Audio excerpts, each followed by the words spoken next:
Hello everybody, LeiLani Cauthen with Learning Counsel on News Media and Research. I have three new friends who are all with Humphreys County School System. Jim Byrum, Michelle, let me say this whole name right, Michelle James Dircksen. That's correct. Okay. And Robert Martin. Okay, Robert Martin, you're the Assistant Director of Schools. Yes. And Michelle, you're Director of Technology. Yes. And Jim, you're Director of Transportation? That's correct. Okay. So you've got some really interesting things to share with me today. Disaster recovery. Disaster recovery. Okay, so this interview is going to be about disaster recovery. So we've got a really innovative district, Humphreys County School System here in Tennessee. Is it Tennessee, right? That's correct. So Tennessee. I have to check, where am I this time? Because I'm getting all over the place. Like, where am I? What's happening? So tell me first, how did this come about? Well, we had just come out of COVID, getting students back in school, and on August 21st of 2021, we were struck with right at 18 inches of rain unexpectedly within just a few hours. 18 inches? Yes, that flooded the That's entire... like this high. Let's just say that's like this high. Yes. Okay. And that turns in when it's held back and released into several feet in a raging flood.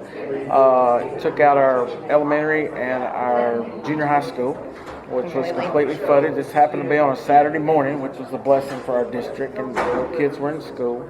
But the side of that, as far as the technology goes, is we lost all cell phone, we lost computer, we lost the internet. We basically had no communications for a couple of days that were very limited. And it was the beginning of school. And Hey, wait a second. Did this happen while school was in session? yes, we had just gone back, started school the 5th of August. About the third week of school. Third week of school. So you had kids in the buildings when the rain... Okay. No, it happened on Saturday morning. Okay. So there was no kids at school that day. Okay, And good. That was a that was blessing. the biggest blessing. This is the only blessing, baby. Yeah. But as far as from technology and any communications for several days, there wasn't any to be had because it had been totally taken out. Wow.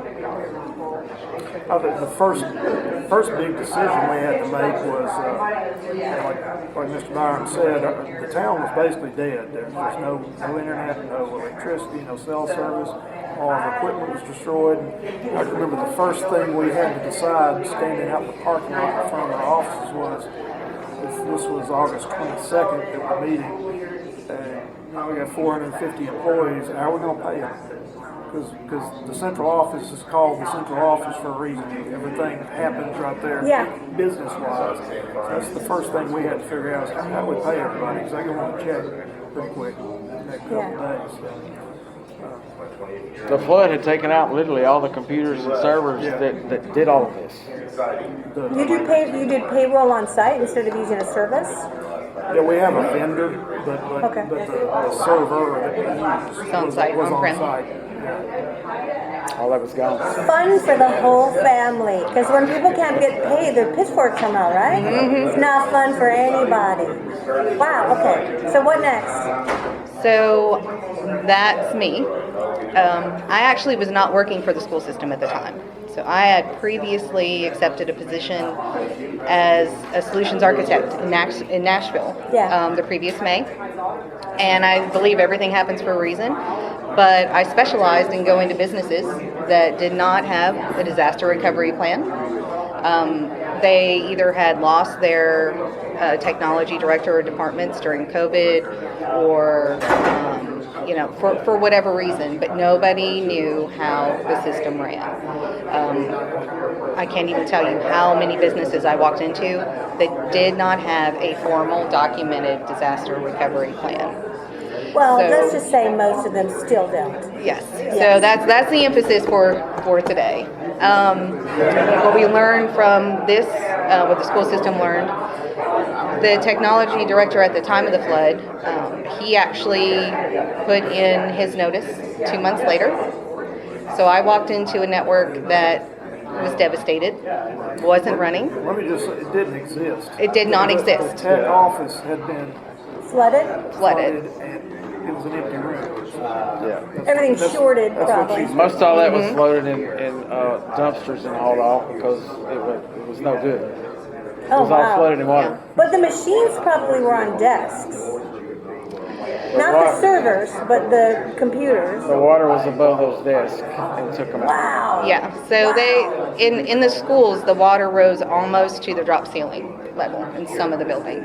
There was a levee, well, there were several things in the vicinity that created a levee, right? So almost a valley. Yeah. And that levee broke through during the flood, and it was almost like a tidal wave came and hit the entire Waverly segment of our county. So people, I mean, the water rose within minutes. People trapped in houses. So it was a deadly and disastrous flood, unfortunately. So I came on in November of 2021, and the network still was pretty much the way it was after the flood. And the one thing that I learned for my new school district was, and for lack of a better analogy, I call it for my team, is if I got hit by a bus today, how would you guys roll? How would you roll on with the network? We have it in both a printed and digital format. So if something happens to this, it's backed up several places. Absolutely. And one of the questions that I'm going to get from all of our readers after they find out that this glorious thing which has tabs, I just want you to know, has tabs for attendance, IT board policies, disaster recovery policy, then it's got cybersecurity, then it's got network infrastructure, and many pretty other things. See, people are going to want a copy. Okay. I don't know if it's a public document, but like if I'm out there and I'm one of these other districts, Absolutely. like for example, if I was in North Texas right now, which is getting burned out, I would want to have had I would have wanted to be your friends a while ago. Absolutely. And that's part of what we learned too, is to reach out to people. Don't feel like you're going through something like this alone. Reach out to the resources that are there. The state, the Department of Education, they were wonderful. They helped us with devices. We rented devices. They have different programs. Other school systems donated equipment. FEMA is not a fast-paced solution, right, when you're looking at loss. So there's a lot of processes that you have to go through and recover for them, documentations, things like that, in order to even, I guess, formalize the loss that you have and then them reimburse you for that. So a school district doesn't have time to wait on that. No. You have assessments, you have state testing, you have just regular instruction. So how can you recover as swiftly as you possibly can? Yeah. So that was the basis for this. How long did it take you to put that together once you got on it? All together? A week. Wow. 1 Okay, week. so this isn't. But I was brain motivated. surgery. No, it is not brain surgery, and rocket I was motivated. CISA is an excellent resource to use because on their website they'll guide you. CISA stands for.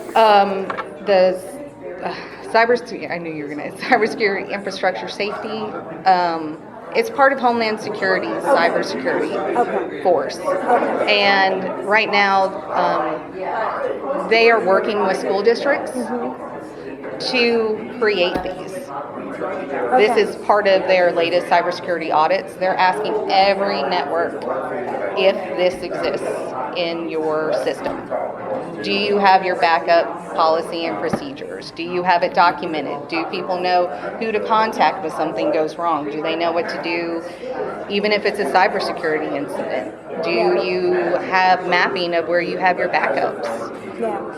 You have to look at your infrastructure. If you have and are prone to natural disasters, is it such a great idea to have so much on-prem hardware? You know, maybe it's time to look at going hybrid. Look at your cloud solutions and your cloud backups. What is it going to take to get your end users back up and running in the fastest way possible? Okay, so speaking of that, I think you walked in the room today with what I thought might be the nuclear football. Mm-hmm. So can you show that? Mm-hmm. Do you have that with you? So, one of the first things that anybody is going to be faced with, and what we were faced with at the time, is our cellular communication went down. So your cell towers in the area in a flood, they're going to get devastated. Yeah. And it's going to be a while for that system to come back up. So if your hub goes down, if your main egress goes down, you have no network whatsoever. Yeah. And people have to function. So is this satellite? So this is not satellite. Satellite is not available in our area yet. And I keep on reaching out to those entities, and I'm crossing my fingers that it will be. Let's get Elon Musk on this. Exactly. Come on. Exactly. Yeah. So what we did reach out for is AT&T FirstNet. Oh, that's Their the service. 18%? Okay. This phone right here is actually it is linked to First Provider's network. Okay. And we have our administrators linked with this service as well. They actually will bring in a mobile cell tower for your area. So you can be up and running within hours, depending on the logistics and where you're at. Okay. And you are not, and you are actually high priority. So this will not get booted off network. It will not get congested. This phone is linked to even their portable cellular units. That's cool. So that's basically what that is. This is the nuclear football, like you were stating. This is your mobile unit. So what you do, this is called a cradle point. Yeah. So you can take the SIM card out of here, Yeah. put it in the cradle point, which then launches into, you can be in a room approximately this size, and the devices will be connected. The great thing about having the FirstNet service is that the data is not throttled down. So you can have as many connections going on as you need in order to keep up and running. So theoretically, you can be up and running in approximately 2 hours after a major outage. That's awesome. That was designed after 9/11. Wasn't that Yes. what you were sharing me? It was created by the Congress to have this service for situations like this. Yes. Well, that's awesome. Well, I just want to ask you a couple more questions, and then we'll sort of wind down. But I think that you probably also, and I'm asking this of you, Robin, probably ran into a lot of human issues too. Yes. So you had a big thing occur. It was like momentous. There's probably a recovery of the human community as well. Do you want to talk about that a little bit? Yes. We reached out that had been through this before. One of them that we reached out to was C.J. Huff from Joplin, Missouri, where that town was decimated by a tornado, and he basically sat with our staff virtually and said, okay, here's what's about to happen to you. And he went through the phases of recovery. And these are just my memories of them. There's the pull together phase, which leads to exhaustion, and then that gets to anger. And you got to be careful of knowing when your community, your organization, or your district, and your individuals, who are all going through that at a different rate. Yeah. When are you in that anger state? And be careful about what you're asking of your folks at that point. And, so that was one takeaway is knowing where you are on that continuum. And the second thing that has stuck in my mind is from a leadership perspective,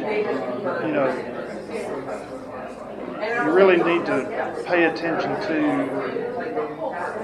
the people that have positions of responsibility in your organization. How are they reacting? Is somebody in over their head? Is that good, solid person that you always rely on? They're probably going to be okay, but check in on them. Yeah. They're that way for a reason, and their world just got turned upside down.